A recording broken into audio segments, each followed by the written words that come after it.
Hey everyone, just a bit of a warning. Throughout the recording of this video, we are going to be talking about some pretty heavy topics regarding sexual assault. Yeah, just general sex abuse and violence are going to be topics that come up in this review because of the nature of the film.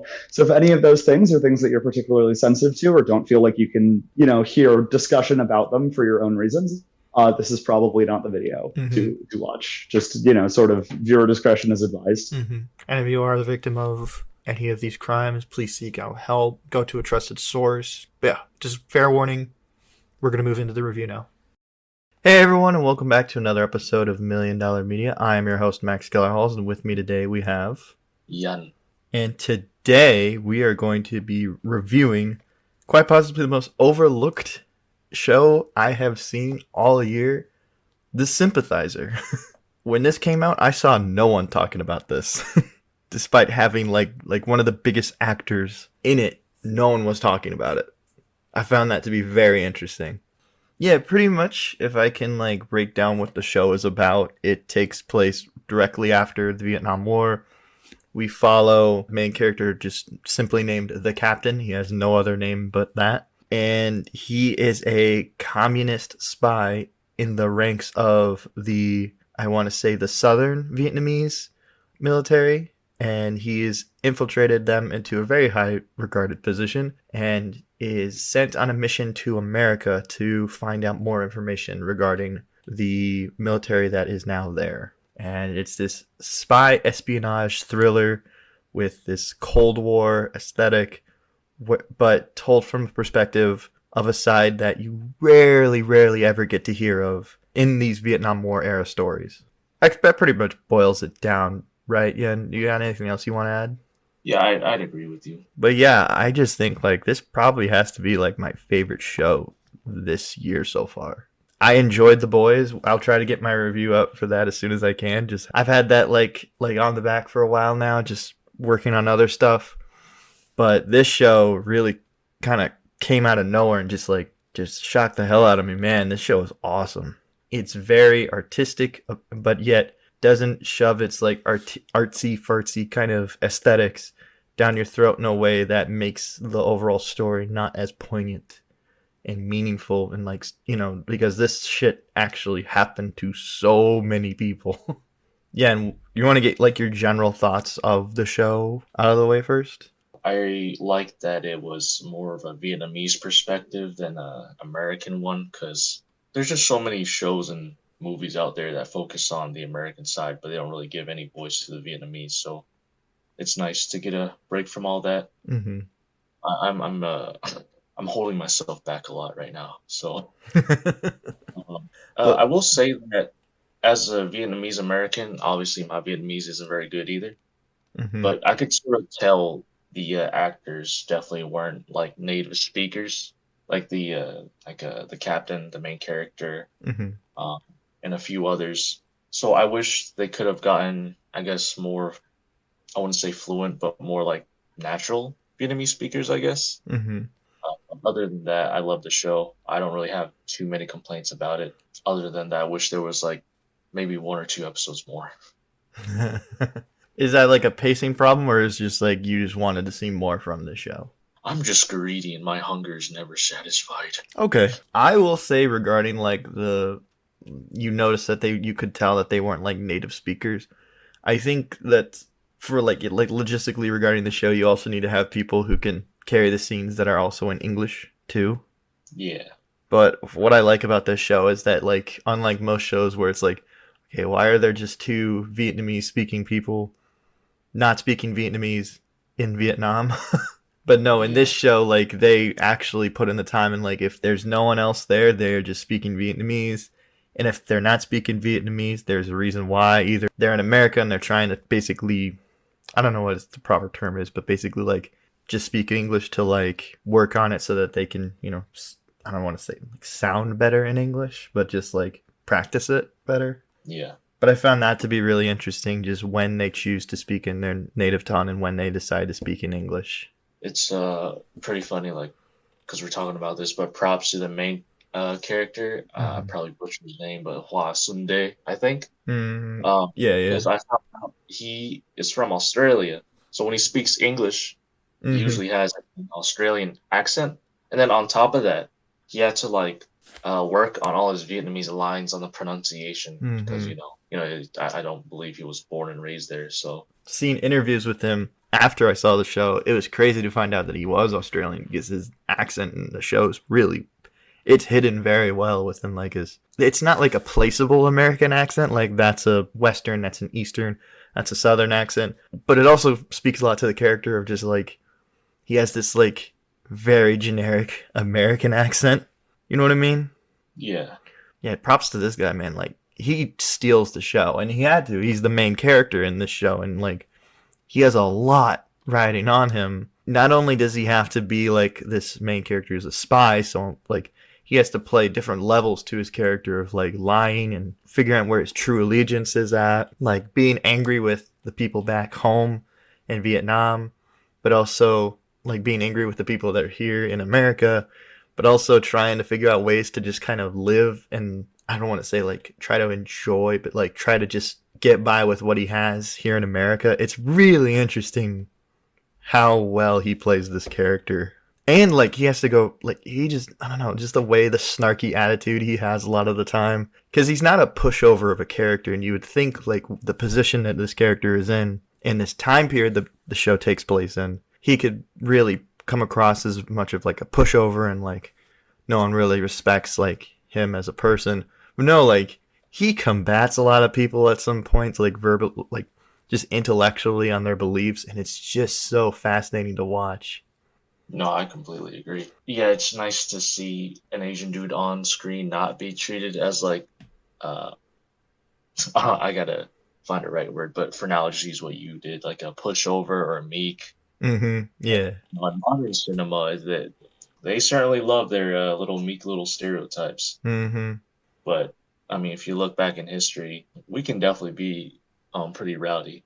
Mm-hmm. So Yeah, and that's what I like about the main character is just that like, especially for like a spy, because like I would imagine, especially in like his position, he doesn't want to like piss anybody off and like get the attention on him. So when he does have all the attention on him, it makes it very interesting how he backpedals out of these situations in really clever ways. I don't know. That's my favorite stuff about a lot of these spy espionage shows, which is like the way like these characters have to play. They're so undercover that they are practically new people. So when you get to see like the real version of the character they're playing, it's very fascinating.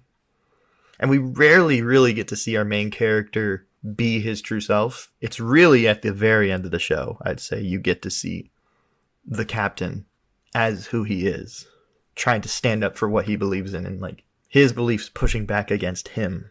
are you talking about the very last episode in the Yeah, re-education? in the re-education camp, like all that stuff is very fascinating because everything that's being like is right to say forced upon him. I would say it's pretty forced upon him. He already believes all that stuff. It's just that it's now being like doubled down upon him after he's been in America. I really enjoyed the sequence where someone says you even speak Vietnamese as if it were translated from English. That was a good line. For people going into this show, go in expecting something a bit more metaphorical than historically accurate. Yeah, this isn't a glorification of America and Vietnam. This is not that story, buddy. Go watch something else. Yeah, this isn't. You have a documentary. What's the name of that documentary? Ken Burns, The Vietnam War, done by yes, I think. Okay. Yeah, if you want something that's more historically accurate, watch that. This is more metaphorical. Like, events in this show did happen, but not to the degree of what is being shown. So, like, the broad strokes of, like, the fall of Saigon and the refugees leaving to America or other places, the re-education camp stuff, that's all stuff that did happen to people, but, like, these characters did not exist. As far as we can tell, there is no sympathizer doing all of this. Well, actually, plot twist. I'm actually a spy. Sorry, guys. Oh, shit. It's not. I don't believe it's like it's fictional essentially. Yeah. Like, there's probably like people that were real that did influence this story, Oh, but for sure. nothing to the point of like this was a real guy, this is him telling this story. No, this is historical fiction at its finest. But what I also like about that is that it being fictionalized, they can be very metaphorical with their imagery and events that happen. Like, again, the ending of the show is very, like, a lot of it is very lucid, and some of it's real, some of it's not real. There's an entire episode dedicated to them going to Hollywood and working on a Vietnam War movie. Like, as much, like, the movie is not real, but you can clearly tell that there's certain, like, characters in that film that they're making fun of. Like, there's an entire character that's pretty much making fun of Marlon Brando. David Duchovny's in this show, and he plays a method actor who just goes crazy behind the set and thinks he's an actual, like, colonel. I forgot the character's character rank. Like, him just going nuts and, like, doing all this really crazy shit in service of the character and the story, which is what all method actors use. And this show is another reason why I fucking hate method actors. Because I just think it's a dumb fucking philosophy. Oh, yeah, that guy. Yeah, I didn't like him either. Yeah. Even though as much as they show stuff that I don't like about Hollywood, I did like the overall feel of that episode in the beginning when the main character was actually able to convince, like, the Hollywood and the director to kind of put a lot of real Vietnamese, like, people behind the scenes of the film. Even though they didn't have big roles, he still managed to get actual Vietnamese people on set and, you know, working in Hollywood and having fun behind the set. Like, that whole episode also kind of really made me happy in that, like, you got to see what the fun side of filmmaking, but then the last half of that is also the really depressing real world bullshit that happens in filmmaking. Speaking of, I love the part where they were filming, right? And then in the background, a character is pleading for her life or something. And I immediately looked to my friend, and I'm like, they're not speaking Vietnamese. That's literally Cantonese. That episode was probably one of my favorites. There's a bunch of characters I want to talk about, but I feel like before we get into, like, the big named actor that's in the show, I kind of want to talk about a character. I don't have the actor's name written down, but I can look it up real quick. I have Fred Nyong Khan. Fred Wien. Fred Khan. Yeah. Who plays Bong. Oh, yeah. Probably my favorite character in the show, honestly. Yeah, he was definitely cool. Like, something very tragic happens to this character in the first episode, and, like, throughout the entire show, he's still recovering from it. So seeing him go on this little journey of trying to, like, find a reason to basically live, because the thing that happens to him at the beginning of the show honestly makes me surprised he didn't do anything very worse to himself. Yeah. I feel like that actor managed to portray the pain of what happened and also the recovery of trying to find some sense and purpose in life. Very, very interesting, and probably made that character my favorite character in the show. No, he's definitely a pretty cool dude. Yeah, that character just was, like, very interesting to me. And then you also have, like, Doi Nguyen.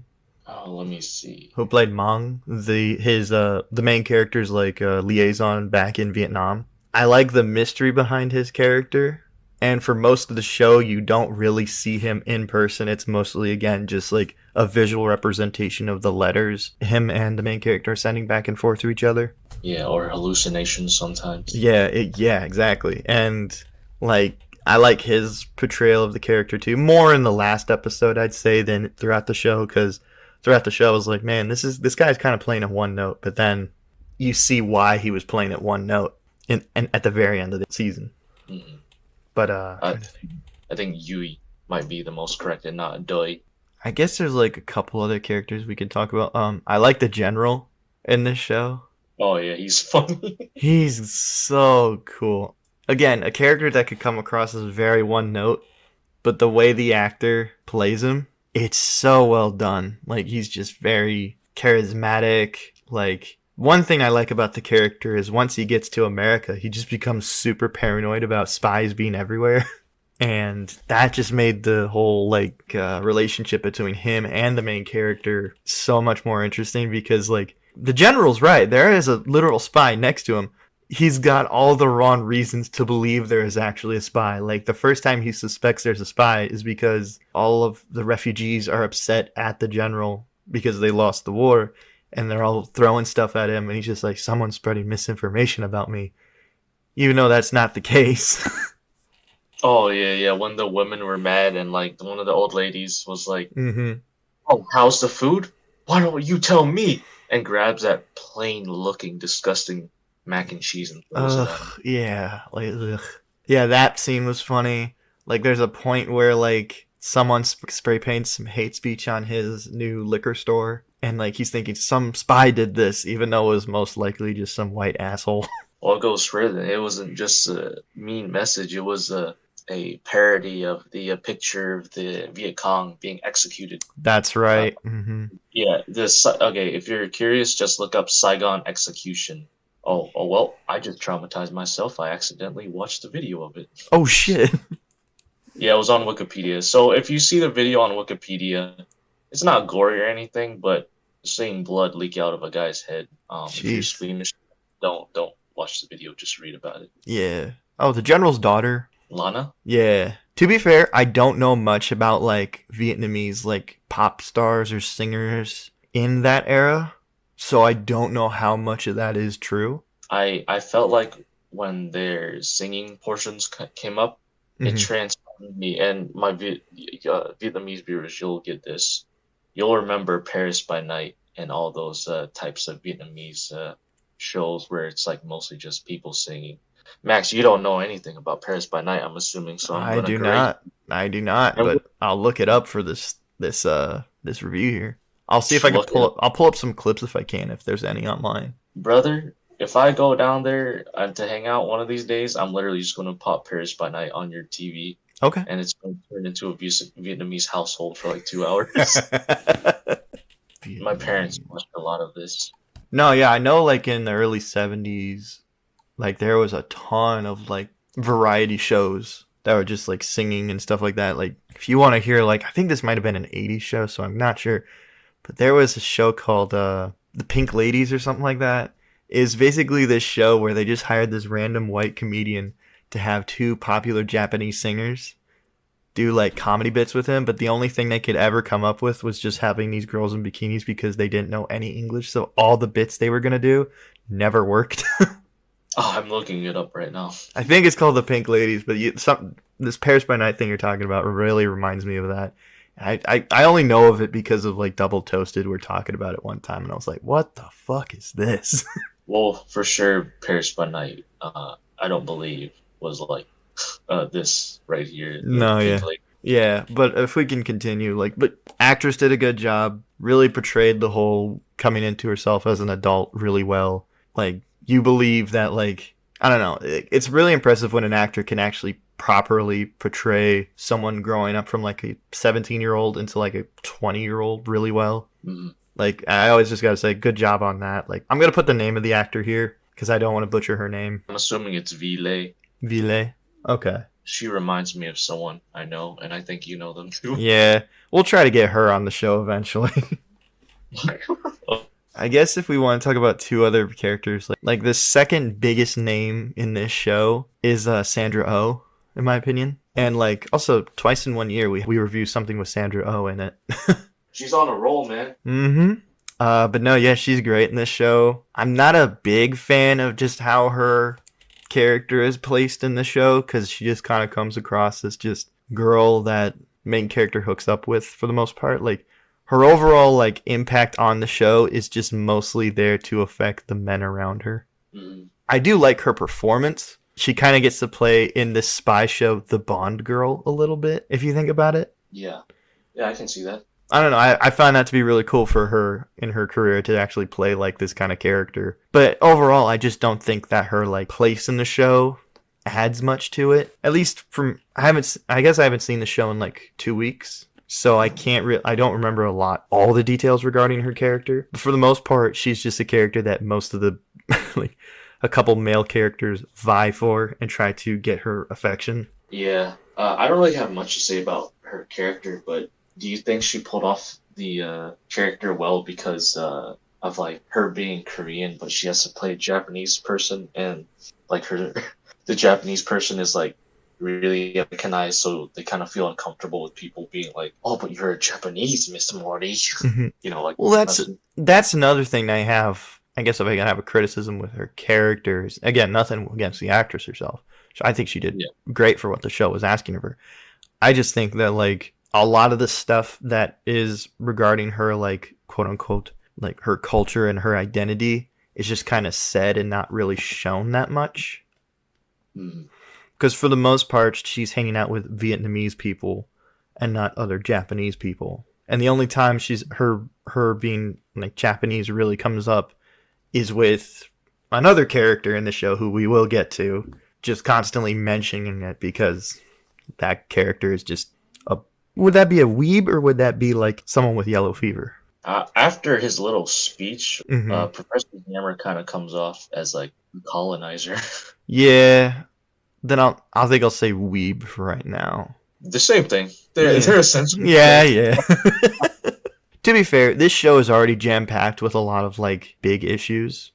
Not like issues with the show. I just mean like issues in real life that they were talking about and going into. That like I feel like if they were to just have like this story about like her life as like a Japanese American, like I feel like it would have taken too much. So I get like a part of the controversy, but I feel like I get why like there's not much with her when it comes to that, because again it would have diverted the show in a direction that would have been a little odd to just kind of rubber band back to like the Vietnamese perspective.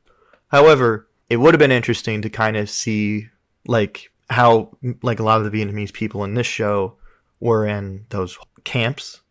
Oh, the American ones. Oh Yeah, it would have been interesting to see the dichotomy of those camps and the internment camps that Japanese Americans were in World War II. Well, maybe this company does a Disney. They can have a bunch of spin-offs on that. Hey, I would. I mean, I shouldn't. Love is a strong word, but I'd be really interested to see like a World War II film that talks more about that side of things. Yeah, or Because that's like a subject matter you rarely hear about. Like, it's always about like, oh yeah, like it's all about the Holocaust and like Nazis and what happened over there on the European front. But we rarely ever talk about what happened here in America. I mean, we had Pearl Harbor, but then we don't really talk about like our retaliation to that of like, hey, anybody Japanese goes in those camps. yeah, Even Oppenheimer didn't even talk about that shit. yeah. I'll say if they do that show or like any Sympathizer spin-offs or sequels, Mm-hmm. producers, please, I can be a great extra. Please reach out to me. Reach out to Max in this video. You know what? Get Max. He's a good producer director too. Get us on there. Come on, let's get down. Let's get funky. I'll be an actor. I don't think any Japanese person wants to hear my viewpoint on the Japanese internment camps. Crosses off yellow face. Yeah. I'll be the racist soldier guard. Oh boy. To all my Japanese friends, I am sorry. It's funny. I am thinking of a few right now. Yeah. Back to this show, because we did go on a big tangent. Like, since we did talk about Sandra Oh, I think we should probably talk about like the biggest named actor in this show. Robert Downey Jr. Yeah, he plays like technically 5, but we'll get into that in spoilers. God, I love that actor, dude. He's so good in this show. I will say my only little nitpick is that like all the characters he plays do come across a little bit like the same person, only in that they are so fucking weird, each of them distinctly. Yeah, I can definitely see that with the characters Claude and I think was it Ned Goodman or Ted Goodman or something? Ted Godwin, I think his name is. Because it's a Green Beret Mhm. and then a CIA agent. They go hand in hand. So Yeah, I think my favorite has to be Claude. Claude is like one of my favorite characters in the show, mostly because he's in the show more, and I feel like it's a little bit different than anything we've seen Robert Downey Jr. play. But like he's just terrifying. Like one moment he's your friend, and then he'll just look at you a little weird, and you're like, "Oh fuck." Does he know? Yeah, he's my favorite character out of all of them because he's like the most competent. Yeah, exactly. Like the senator is pretty much just like your, well, I shouldn't say typical Republican like senator, or like, well, most Republican senators aren't former Green Berets. They never did anything like that. True. I just mean like he kind of comes across as like you're like really tight-lipped, like you see here, like he kind of talks like this a lot, and kind of this weird southern-ish accent. It's not like Foghorn Leghorn Southern, but look, like I can't place the accent, but I know it's Southern. Sounds like he belongs at Langley with Claude. Comes across as he has this vibe that like this Texas senator that just like has this weird affiliation with the Vietnamese people. Let me give you a knife. Oh my god, yeah. And then the mom's like, what the fuck is this? Yeah, dude, that was so funny. I didn't even know that, so I was like, oh fuck. Especially if it's something called the Celebration of Mother's Life Party. You know? Yeah, yeah. I think the one character I will say that is very much that's just Robert Downey Jr. is the director-writer one version. The one where he has to play like a sleazy fucking Hollywood director in the 70s. Like, Yeah, I loved and hated that character. I did too, but part of me hated it only because it was just like, man, this is just Robert Downey Jr. just playing an asshole version of himself. Because there's like little to no makeup done with him. It's just all hair. It's 90% of it is just hair. He's playing this really douchey version of himself, and it's really funny. And it also just shows like how just fucking racist a lot of those directors were back then. So back then, oh. You know, this guy I worked with, he's on this channel on YouTube called $1 Million Media. He's the worst racist I've worked with. Totally, yeah, man. You should hear what he says off mic. But no, I think he did a great job in this show. Okay, there's two reasons why he plays multiple characters in this show. One we'll say in spoilers, but the one that we could say here in non-spoilers is that the showrunners and the actors have come out and said the reason why is because they wanted to make fun of the stereotype that all Asian people look the same. So they decided, why don't we just make every significant white person in this show look the same, played by the same guy? That's definitely interesting, yeah. Yeah, Park Chan-wook, the guy who also did Oldboy, created this show, and he told the original writer of the book that this was his idea for these characters. And he was just like, that is hilarious. Park Chan-wook had this terrific idea to cast one actor to play all or most of the roles of the white guys in the novel. I thought that was a stroke of genius. It was a kind of crazy choice, which also really excited us. You know, he always said that he loved the notion that white Americans think all Asian people look the same, and why don't we turn that on its head? And when it was brought to me as this opportunity, I was like, oh boy, this could be fun. I love that they can have a character, or characters played by the same guy, and have it be a statement against, like, racism. I just love that. And I honestly, I just got to give hats off to Robert Downey Jr. for doing this show and allowing, you know, like, this is fucking Iron Man we're talking about here. And, like, he's allowing himself to be the racist white guy in a TV show. I love him even more after that. Yeah, and, like, I mean, if we want to get, like, a little off topic here, like, this makes me more excited for him coming back as Doctor Doom. Because if he can allow himself playing a racist white guy, I'm excited to see what he'll do with, like Marvel's biggest villain. That's all I'll say about this. I just thought since we're talking about something with Robert Downey Jr. in it, he can play more than Iron Man. So I'm excited to see him come back in some way in the Marvel world. I don't know if you have any thoughts back up on that whole situation. Well, all I'll say is that I'm pretty hyped to see the Doctor Doom stuff, but I was going to say my brain rot is so bad that as soon as you said Doctor Doom, I just thought of the match that I was playing in Fortnite with a few friends last night. I have like a flashback of like me getting absolutely destroyed by Doctor Doom's like gauntlet powers in Fortnite and just like getting matched. Oh my god, I have brain rot. Yeah. Back to the show. I think we can kind of move into some spoiler thoughts real quick. Let's do it. If we're still kind of talking about Robert Downey Jr., the one thing I really liked that the show did that kind of was in the back of my head watching it was like, okay, there has to be a reason why he's playing all these different significant white men in this main character's life. And then you find out that in a flashback, or a forced flashback, I guess you should say, or induced flashback, the main character's biological father was a French priest that raped his mom. You mean French pig? Yeah. Well, in this case, yes. But I found that to be like a really interesting, like, way to kind of because throughout the show I was like, wow, these are all characters that are just like overlooking him and mentoring him in some way. Like the professor with yellow fever was someone that he knew before the war and kind of influencing him in some way. Claude is always on his ass. The senator kind of shepherding him a little bit. And then the director, being a director and kind of just being on him about like, you can't do this, can't do that, can't do this. Why you insert racist slur here, person. It's just like all that different stuff. And then when you finally find out, oh yeah, we've been seeing this story through the main character's eyes. So yeah, he will see all these people in the same way. I don't know. I found that to be such a great reveal, despite the context of why it is. Yeah. Especially when you realize that the whole, like, when they were about to film that rape scene on the set of that Hollywood film that they were working on, and, like, knowing that the guy that looked like, quote unquote, looked like his dad was directing that scene adds more to that scene when you think about it and why he tried to prevent that from happening. Yeah, they gave the main character's name, like his mom's name, so. Nothing in the show happens for no reason. Everything comes back in some interesting way. Like stuff that happens in the first episode that you think we're never going to come back to comes back in a very important and significant way at the end of the series. And like the communist spy that the main character captures after giving her information.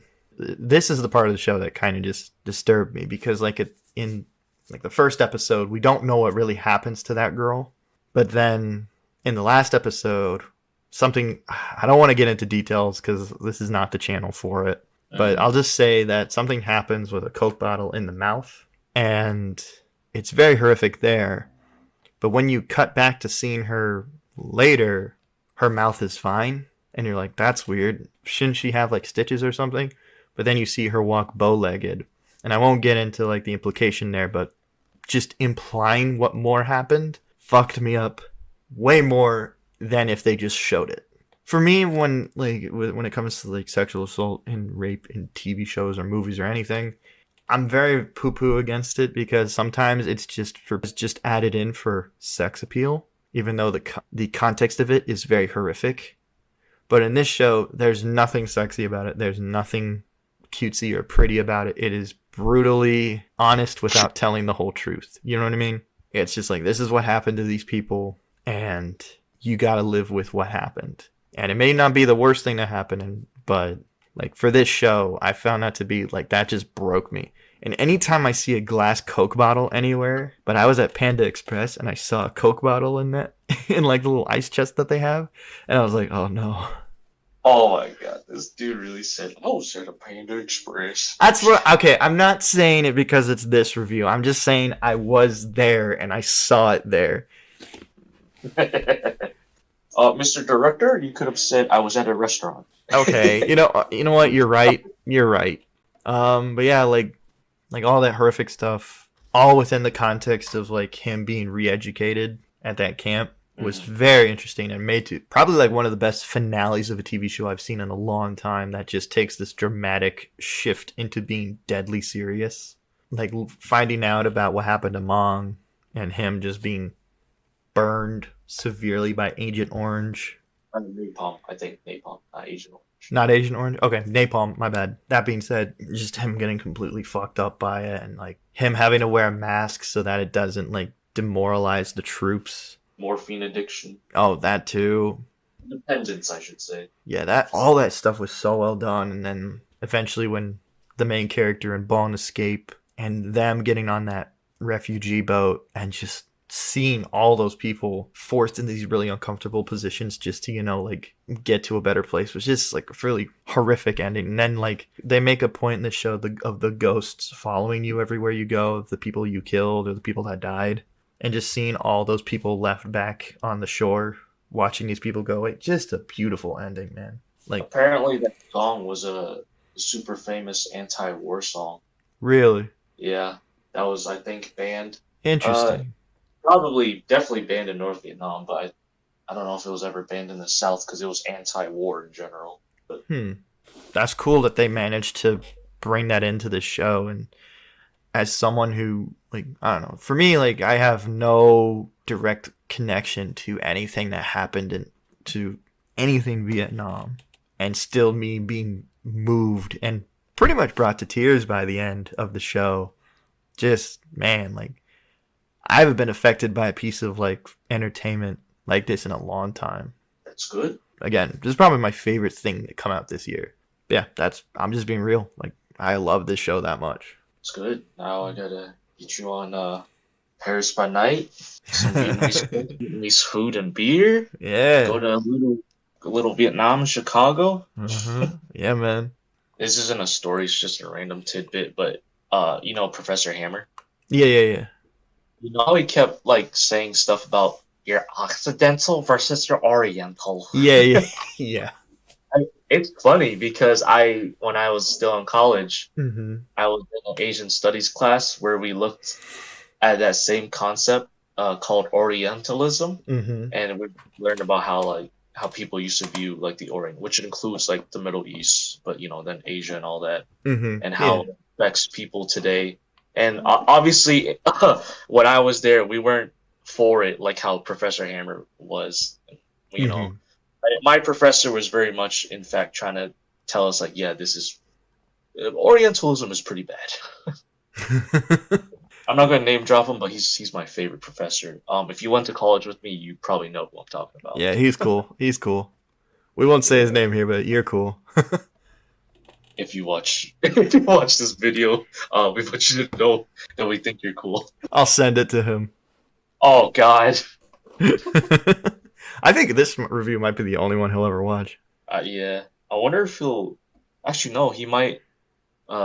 We should get him to watch The Sympathizer and Shogun. That'd be awesome. But I guess speaking of Shogun, I guess we can wrap this video up if that's okay with you. If you have anything else to say, real quick, because I pretty much said all I can about the show, like in my opinions on it. I think I'll shut my mouth for now. If people wanted to know more, they can DM me, or I can get a degree and start teaching conflicts Asia or whatever at a college or high school or something. Start your own YouTube channel. Yo, there you go. There you go. You hear to hear? $1 million history. Leave a comment down below if you want to hear history taught by Jan. Or if you want to see cooking videos, because I know that was on the yeah. Basically, what we're trying to say is, if you like what you've seen here, just like leave a comment down below, hit that like button. Leave a comment if you want to see more from us. If you want to see us do other things that are outside of like entertainment in general, like if you want to see us talk more about history, like with what Yen's talking about, or cooking for that matter, let us know. We want to definitely branch out and do some new stuff. But if you want to hear what we have in the future going forward, we're gonna have reviews for, I think either before this video or after this video comes out, we should have a review for The Boys. So please check that video out. We just did our 69th special, so if you want to see something that's a little bit more lighthearted and fun than this episode, go check that one out. We're going to have a review for Shogun. I'll see if I can get Yen involved in that video, but so far from what I've seen of the show, definitely want to go check out whenever we do that review, because it's going to be a fun one. So yeah, that's all I got to say. My name is Max Kellerholz, and with me today we had... Yen, can I add one more thing? Sorry. Sure. Well, to all my Vietnamese Americans out there, I just want to say, go out, learn your culture, talk to your family while they're still around, and no matter how old you are, it wouldn't hurt to learn your language. And don't be mad at the ops, I guess, or whatever you young kids call it these days. Just try to learn from the past. Yeah. Well, I can't think of a better way to end it, so I hope you all have a good day and make love, not war. Bye.